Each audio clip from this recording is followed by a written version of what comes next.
Assalamualaikum warahmatullahi wabarakatuh. Saya nggak ngapa-ngapain kok. Saya kan cuma WA-WA-an aja. Saya kan nggak ngapa-ngapain. Saya LDR kok. Saya nggak pacaran kok. Saya cuma ngobrol aja. Kan kita cuma temen. Kan saya sama dia tuh kayak kakak adik. Ini alasan-alasan yang datang daripada syaitan.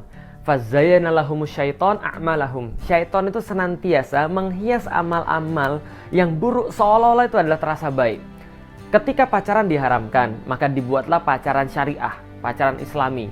Seolah-olah pacaran itu jadi boleh karena pacarannya itu di pinggir masjid, pacarannya di bawah beduk misalnya. Atau pacarannya ketika Ramadan, ketika tarawehan, pacarannya dimulai dengan basmalah lalu diakhiri dengan hamdalah. Pacarannya syariah. Kenapa? Karena ketika berpacaran diawali dengan membaca surat Yasin dan membaca membaca doa kifaratul majlis. Gitu kan ya. Nah, ini tidak menjadikan maksiat menjadi baik. Tidak menjadikan maksiat menjadi boleh. Kenapa? Karena keharaman tetap saja sebuah keharaman. Kebanyakan orang tidak memahami, termasuk para pengemban dakwah pun yang sudah mempelajari Islam, mereka tidak paham bahwa di dalam Islam kehidupan laki-laki dan wanita terpisah. Maka ketika tidak ada hajat, tidak ada keperluan yang syar'i, maka tidak boleh seorang laki-laki berinteraksi dengan seorang wanita. Apakah pergi ke bioskop bareng-bareng, ataukah pergi makan bareng-bareng, ataukah pergi jalan bareng-bareng, tidak ada. Selama tidak ada keperluan syar'i. Maka keperluan syar'i itu sudah diukur di dalam syariat. Seperti apa? Misal pendidikan, mereka boleh berkumpul satu sama lain selama dalam pendidikan, selama misalnya menuntut ilmu, apalagi dalam masalah pengobatan atau kesehatan, maka seorang laki-laki bisa berobat pada dokter yang wanita, demikian sebaliknya seorang wanita bisa berobat pada dokter laki-laki. Dalam masalah peradilan, ketika diperlukan untuk membuktikan sesuatu yang berkaitan dengan pengadilan, maka itu pun boleh. Dan perkara-perkara lain yang diperbolehkan oleh syariat, semuanya boleh.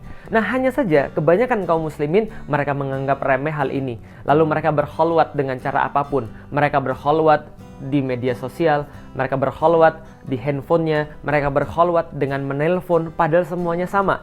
Karena kholwat tidak hanya bertemunya dua orang, tapi ketika pembicaraan itu membuai, lalu kemudian menafikan orang lain, dia berkasih-kasih sayang di situ, berbuai-buai dengan segala macam di situ, itu juga sudah termasuk berkholwat. Maka ini harus hati-hati. Pergaulan pria dan wanita terpisah. Lah, mengapa begitu? Karena ini adalah bagian daripada tindakan preventif yang dilakukan oleh Islam. Bahwa wanita dan laki-laki ini memang punya kecenderungan satu sama lain. Maka mereka tidak diperbolehkan untuk bersama kecuali dalam hajat-hajat yang syar'i.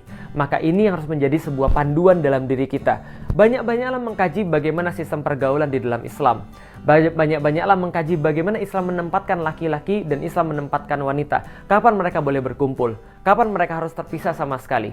Kapan ketika Allah memperbolehkan mereka bisa sama-sama untuk melakukan sesuatu? Kapan mereka harus melakukan satu-satu?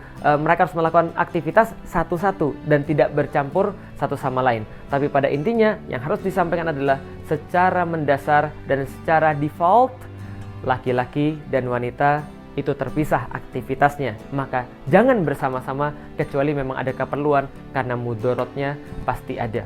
Wallahu a'lam bishawab. Saya Felix Xiao. Assalamualaikum warahmatullahi wabarakatuh.